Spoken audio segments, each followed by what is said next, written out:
കഴിഞ്ഞ കുറച്ച് ദിവസങ്ങൾക്ക് മുമ്പാണ് ജീവമാതാ കാരുണ്യഭവന്റെ നടത്തിപ്പുകാരിയായ ഉദയഗിരിജ വീണ്ടും വിവാഹിതയായി എന്ന വാർത്തകൾ പുറത്തു വന്നത്.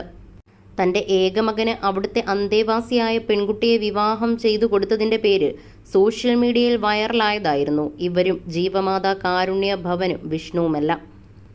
ആരോരുമില്ലാത്ത അനാമികയെ സ്വന്തം മകളായി ഗിരിജ സ്വീകരിച്ചു എന്ന തരത്തിലായിരുന്നു വാർത്തകൾ വന്നത്.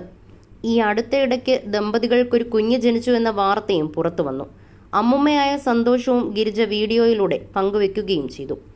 എന്നാൽ ഞെട്ടിക്കുന്ന വാർത്തകളാണ് കുറച്ച് ദിവസങ്ങളായി പുറത്തു വന്നുകൊണ്ടിരിക്കുന്നത്. വിവാഹം കഴിഞ്ഞ് 7-ാം മാസത്തിലാണ് അനാമിക പ്രസവിക്കുന്നത്. ആരോഗ്യമുള്ള ഒരു കുഞ്ഞിനെ തന്നെയാണ് അനാമിക പ്രസവിച്ചത്. എന്നാൽ വിവാഹത്തിന് മുൻപ് തന്നെ അനാമികയെ വിഷ്ണു പീഡനത്തിനിരയാക്കിയെന്ന വാർത്തകളാണ് ഇപ്പോൾ പുറത്തു വന്നിരിക്കുന്നത്. പത്തനംതിട്ട പോലീസ് ഇതിനെതിരെ പോക്സോ കേസ് എടുക്കുകയും ചെയ്തിട്ടുണ്ട്. വിവാഹ സമയത്ത് അനാമികയ്ക്ക് 18 വയസ്സ് മാത്രമേ പൂർത്തിയായിട്ടുള്ളായിരുന്നു.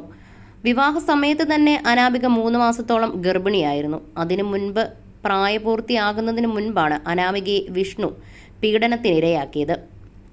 വിവാഹം കഴിഞ്ഞ് 7-ാം മാസത്തിലാണ് അനാമിക പ്രസവിച്ചത് എന്ന തരത്തിലുള്ള വാർത്തകൾ ചില യൂട്യൂബർമാരും ആളുകളും കുത്തിപ്പൊക്കിയതോടുകൂടിയാണ് ഇതിനെതിരെ ചില ആളുകൾ വിമർശനം ഉന്നയിക്കുകയും ചെയ്തിരുന്നു. എന്നാൽ ആ വാർത്തകളുടെ പശ്ചാത്തലത്തിലാണ് പോലീസ് കാര്യമായ അന്വേഷണം നടത്തി ഇവർക്കെതിരെ ഇപ്പോൾ കേസെടുത്തിരിക്കുന്നത്. മാത്രമല്ല, ഉദയഗിരിജയുടെ വിവാഹവും വളരെ ചർച്ചയായിരുന്നു. അമ്മ ഞങ്ങളെ എല്ലാവരെയും ഒരു നിലയിലെത്തിച്ചു. അമ്മയ്ക്കും ഒരു ജീവിതവും സന്തോഷവും വേണം. അതുകൊണ്ട് അമ്മയ്ക്ക് ഇതുവരെ ജീവിതത്തിൽ കിട്ടാത്ത സന്തോഷം കിട്ടാൻ പോവുകയാണ്. അമ്മ പുതിയ ജീവിതം തുടങ്ങി. രജിസ്റ്റർ മാരേജ് നേരത്തെ കഴിഞ്ഞു. ഇപ്പോൾ അമ്പലത്തിൽ വെച്ച് ചടങ്ങുകൾ നടത്തി. അമ്മയെ ഞങ്ങളുടെ ചിരിച്ച മുഖത്തോടെ കാണുമ്പോൾ ഒരുപാട് സന്തോഷമുണ്ടെന്നാണ് അനാമികയും വിഷ്ണുവും അന്ന് വ്ലോഗിലൂടെ പറഞ്ഞത്.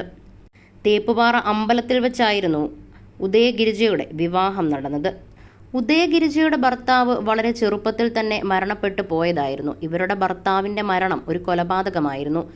അന്ന് ആ സമയത്ത് പത്തനാപുരം ഗ്രാമപ്രദേശത്ത് ഈ സംഭവം വലിയ വാർത്തയായിരുന്നു. എന്നാൽ അതിനു പിന്നിലെ ഞെട്ടിക്കുന്ന സത്യാവസ്ഥകളും ഇന്ന് പുറത്തു വരുന്നുണ്ട്.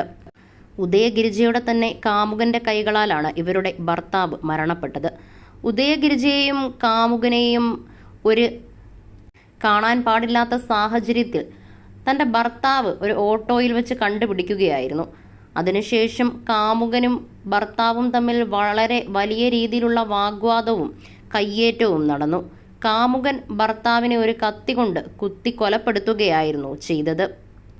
അന്ന് ഒരു അനാഥാലയത്തിലേക്കുള്ള പൈസ പിരിക്കുന്ന ആളായിരുന്നു